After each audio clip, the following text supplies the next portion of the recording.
Merry Christmas. This is all about a Christmas crisp. Pears, apples, cranberries baked into a beautiful crisp. Perfect for the holidays, weeknight, party, whatever you need it for. Let's make one. There's no reason we have to relegate crisps to only during the fall season. Crisps can go all the way through the year, but especially into the holiday season, and that's what this crisp does. We're gonna use apples, we're gonna use pears, and cranberries to create a beautiful flavor of a tart, sweet, bright, delicious crisp. Super simple, and what I love about this is, just like anytime you make a crisp, it's quick, it's easy, but it really just satisfies that dessert craving. And I think it is super holiday centric when you add in these cranberries, which have tons of pectin, have that beautiful color, and it really is just a great treat. So to start, I'm getting ready, finishing up really all the fruit I have. So in the bowl, I have some of the apples and some of the pears already chopped.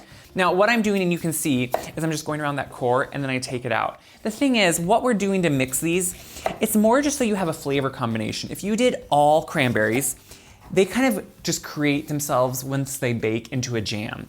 And they release a lot of pectin, which is great, but I want a little bit more structure, and that's why we're adding in pears and apples. You don't have to add both always, but the thing is, the mixture of them, you get kind of all these different flavor nuances. Now I'm using red pears, you can use green pears, you can use whatever you have or whatever you can find in the market. Usually pears are ready and ripe in the fall, and they're still available into December, into that holiday season, and that's what you want. And the reason we're adding in apples too is you're gonna get that crisp tartness with the apple, and it really plays well with the cranberry, and that's what I love. So I'm slicing these, and you're gonna notice, just like I always promote in so many things I roast, bake, I'm not peeling them.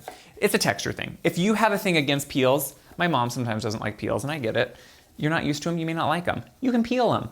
I like the peel in there. I think anytime we can make a step that really doesn't need to be there and we can just get rid of it and make it more approachable, that's what this is doing. So that's what it's all about. So I'm putting in the apple, I have the pear, we're gonna just put that right in there. Look at that. So on top of those, we're gonna add in our cranberries. Now the cranberries, you wanna go through, wash them, but also just make sure that they don't have any bad ones in there, and you can just take them out. But look instantly at that holiday treat it looks like we have in there. We have the cranberries, we have I love it all. So a crisp in the fall can kind of just go on with one or two spices. For this one, we're gonna add in some crystallized ginger. Now, if you haven't used crystallized ginger, look at what this is. It's little pieces of candied sugared ginger, and then they're crystallized and have all this beautiful sugar coating on them.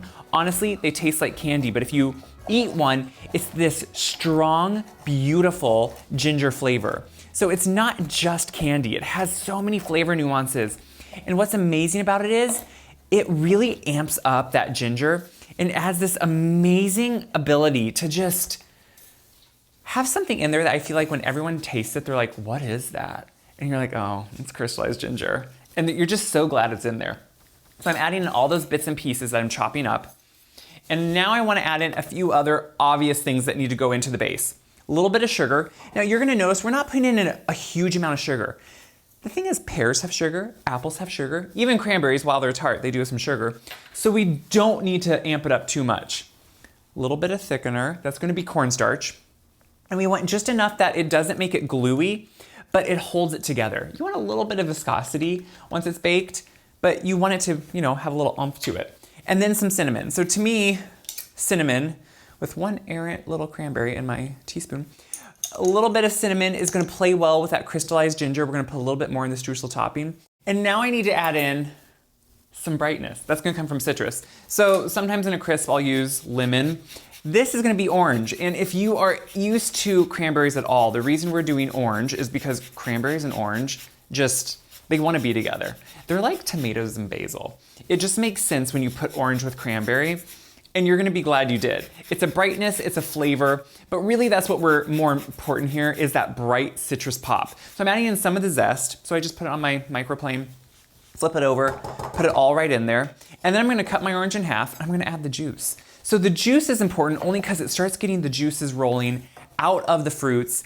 The juice of the citrus mixes with the sugar, mixes with everything, and it really is just gonna help it combine and create that great syrupy liquid that you need around the fruit. So I'm gonna juice whoops, I'm gonna juice both halves, put them right in there, and we're gonna just mix this all up until everything is kind of starting to dissolve and create that syrup. Once you start mixing it, you're gonna see that the orange juice we put in there also starts mingling and bringing out all the juices from the fruit. Also, if you follow me often or watch my videos, you're gonna know something about me. I'm a perpetual too small bowl person when I come to the kitchen. I always think, no, I can fit it all in that bowl. And then I go to stir and think, a bigger bowl would have been better, but that's okay. It's a lot of fruit, but really that's the point, because it's gonna bake down, and fruit starts condensing as it bakes, it starts coming together, and so it isn't ever as much as you think at first. So I just wanna mix it until the juices start really kind of activating, which you can see how it's glistening and the fruit is getting moist. That's all that's really needed. That means that we're hitting it, that it's starting to pull out those juices, and we're good to go. So what I'm gonna do is just set this aside. I'm gonna replace it with a bowl that we're gonna just quickly make a streusel in. So just like any other time we make a streusel, it's just as easy. And it's gonna come with some components that you're gonna recognize, and you're gonna know what's coming. So we have some old-fashioned oats. I like the old-fashioned oats. I don't like minute oats because I like them to have a little bit of texture, and I want them to maintain that texture. We also have, you can see here, some all-purpose flour. So what that's gonna do is create some structure, gonna create some great texture in it, which is important. Brown sugar, so as opposed to in the actual fruit, we put white sugar. In this, we're putting the brown sugar because it has more of those caramelly molasses notes, and it really makes that great streusel that you just want so much of. We're making plenty of streusel, so the top has a good amount on it. A little bit of salt. Salt's gonna even everything out. Super important. And then into this, we're gonna put a little bit more spice. We have some in the bottom, but I still want some in the top too. So we're gonna do some cinnamon. And then we're also gonna do a little bit of just ground ginger. So we have that crystallized ginger, but I want some ground ginger that's really going to amp up the ginger. Ground ginger is completely different than fresh ginger. It's completely different than crystallized ginger. They all have different flavor nuances, and they work well in this. So we're gonna mix this up, and then we're gonna add in some butter here, which is gonna be great. You just wanna quickly mix all the dry ingredients so they're evenly combined, because then when you go to put the butter in, it will evenly mix in the butter too, and that's what's kind of important here, is making sure this is all combined. And it's a pretty simple, notice this time I have a size bowl that really makes sense, because you can make a mess. It's just, you gotta do what just works for you and not worry or fret too much about it. So now I'm gonna put in some cold pieces of butter. I haven't broken them into small, probably half-inch slices that I cut into cubes. And what I first kind of do is I like to toss my butter first, break it into its little pieces, toss it just so it starts coating, because then it stays more separated into its more individual size pieces, which just helps create more quicker streusel when you go to actually push it together. Now, I think the quickest way is kind of like I do pie dough. Once I have the butter in there tossed, I pick up a piece of butter at a time. I push it between my thumb and forefinger. See how it smashes it? It's an irregular thing, and that's what you want. You just keep picking up pieces, smashing them into the dry mixture, and eventually it starts working into a coarse, kind of irregular, crumbly mixture, and that's what a streusel is. So you can see you get these nice irregular pieces, some bigger pieces of butter, some smaller, but it gets worked into a kind of rough crumble. That's all it is. So now we can just assemble. That's the best part. And it's gonna be a nice, thick, heavy filling, and that's what we want first, because that's gonna bake down. So just start putting that right into your baking dish. So I have a greased baking dish. You can butter the baking dish. Anything just to kind of create a little bit more, so it doesn't stick to the sides. Now, do you see all those residual juices right there? That's important. You want those. You don't want to just throw those out. Those have some of the cornstarch in them. They have the flavor in them, so pour those right in and make sure to scrape everything out. You have all the cinnamon and everything just sitting in there, so you don't want to leave any of it behind. So we're gonna set that down, and we're gonna just pat this out into a, not perfect, like even layer, but somewhat just so it's not coming out over the edges. And look at those pockets of cranberries. A crisp is so easy. So to me, it's like if you're having a holiday party or having something and you wanna make this even elevated, do little individual ones in ramekins. Why not? Super easy. So now we can just put on the streusel. And the best part is there's no rhyme or reason. You just wanna make sure to get on. And if you get some to fall off, you have to pick that up and put it on, because it's too good not to. But make sure to get it over into the crevices. You want the pieces of butter kind of all over. And the thing is, once it bakes, it kind of evens out, because the butter melts and you get these craggy bits in different spots. And that's the best part. So So we're gonna make sure to get all this into the edges, all over. And you know what? That's it. So we're gonna pop this in an oven. And the important part here is to let it go until it is bubbling. You want bubbling throughout into the middle because that's gonna activate the cornstarch. The crisp baked and I let it go until it was bubbling pretty much throughout because you wanna activate all that cornstarch. Then I had to let it cool down because, again, to actually get thick, cornstarch needs to then cool back down. When it's hot, it's still runny. So I still like to serve it warm, so it'll be a little bit more runny, if you wanna say, but not all over the place. So then you can just serve it up. So just like any time, a crisp is super rustic. So you can just serve it up. It's still warm enough. Look at those beautiful juices that are coming. And that's the beautiful part of this.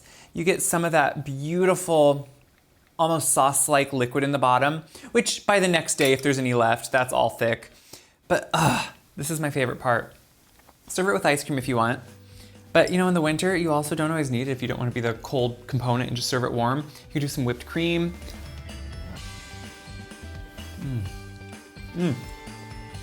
What's special here is how that ginger plays with the cranberry and plays with the orange.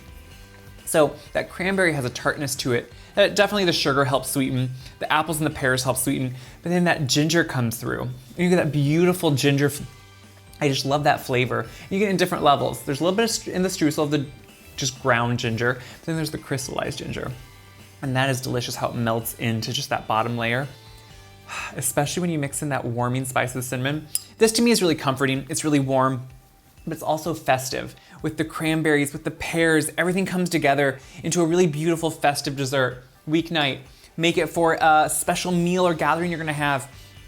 However you want, it's just as delicious and it will hit everyone's comfort level for that crisp, which is what it's all about. Bringing people together, letting them feel comfortable.